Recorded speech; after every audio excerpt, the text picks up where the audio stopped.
दृष्टि आईएएस के audio article programme में एक बार फिर से आपका स्वागत है। मेरा नाम है सपना कुशवाहा।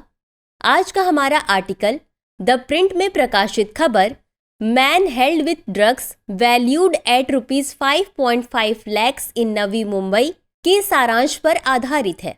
इसमें टीम दृष्टि के इनपुट्स भी शामिल हैं। यह आर्टिकल सामान्य अध्ययन प्रश्न पत्र 2 के सामाजिक मुद्दे खंड से जुड़ा है। तो आइए आर्टिकल की शुरुआत करते हैं।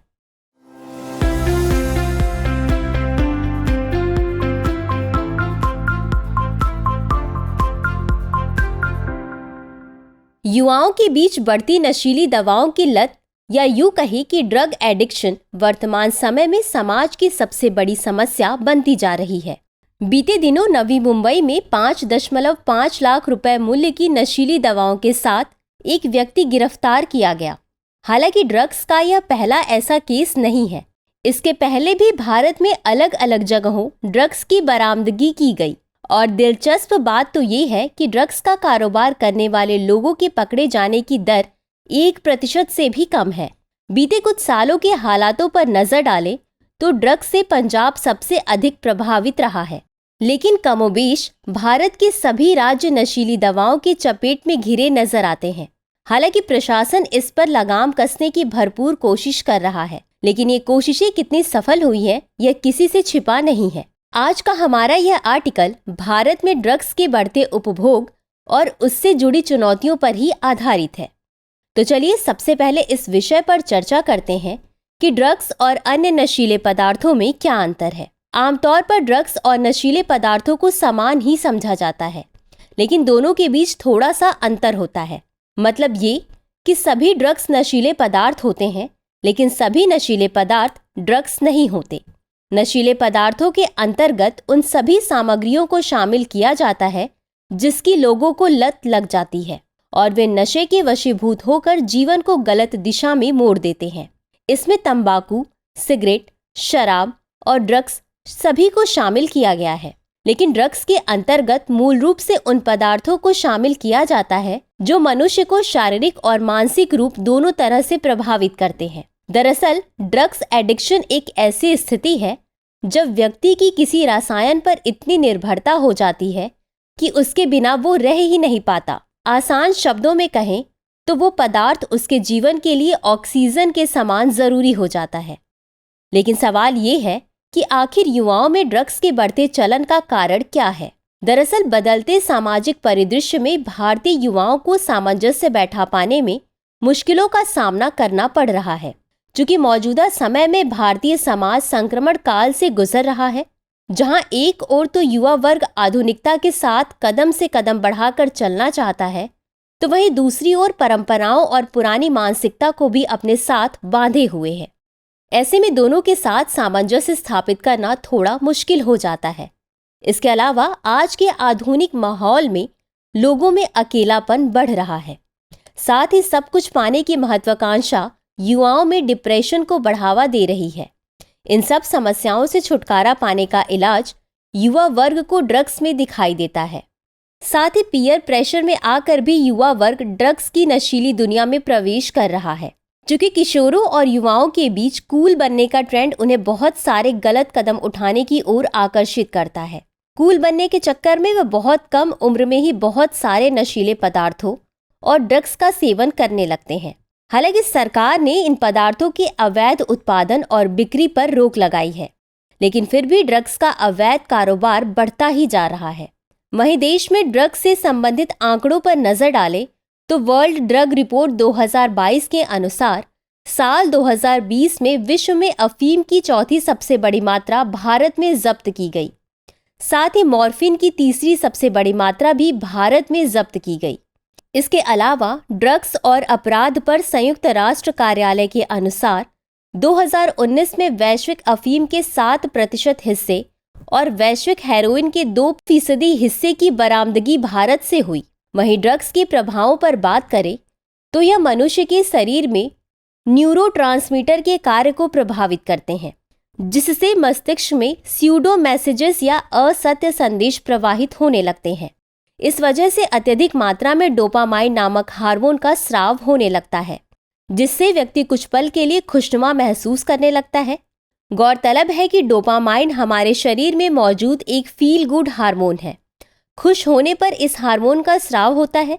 ड्रग्स का इस्तेमाल करने के बाद शरीर में अधिक मात्रा में इस हार्मोन का स्राव होता है, जिससे व्यक्ति आनंद की एक अलग ही दुनिया में चला जाता है, जो कि सामान्य अवस्था में संभव नहीं होता है।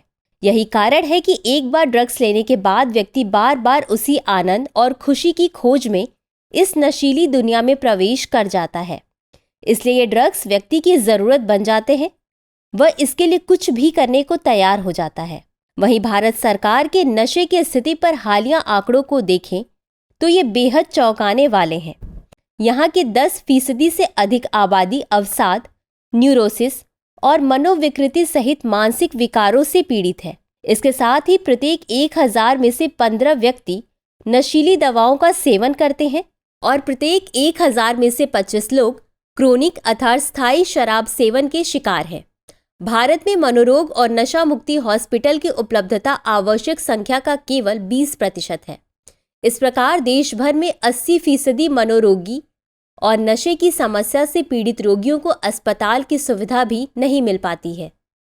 आइए जानते हैं कि ड्रग्स के अवैध कारोबार को रोकने में क्या चुनौतियां हैं। चूंकि ड्रग्स के बहुत अधिक नुकसान के कारण इनकी सार्वजनिक बिक्री अलाउड नहीं है। इनका 99% अवैध व्यापार ही होता है, इसलिए ये बहुत अधिक महंगे मिलते हैं।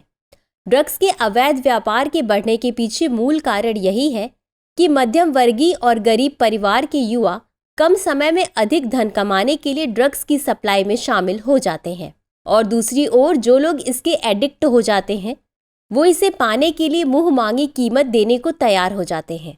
इस तरह से ये चक्र सरकार की लाख कोशिशों के बाद भी टूट नहीं पा रहा है। अवैध ड्रग्स के व्यापार से निपटने में प्राथमिक चुनौतियों में से इसकी एक वैश्विक प्रकृति है। इन पदार्थों का उत्पादन एक क्षेत्र में किया जाता है तो किसी दूसरे क्षेत्र या दूसरे देश में इसकी तस्करी की जाती है।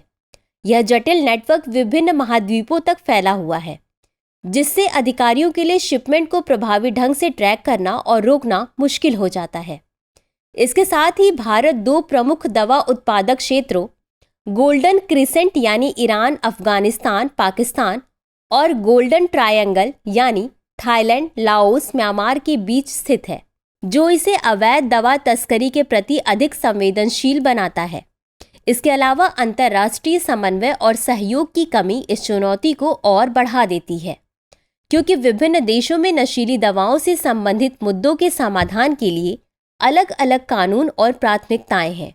नारकोटिक्स कंट्रोल ब्यूरो के मुताबिक अवैध ड्रग्स की तस्करी में डार्क नेट और क्रिप्टो करेंसी का इस्तेमाल बढ़ रहा है तथा वर्ष 2020, 2021 और 2022 में एजेंसी ने ऐसे 59 मामलों की जांच की है।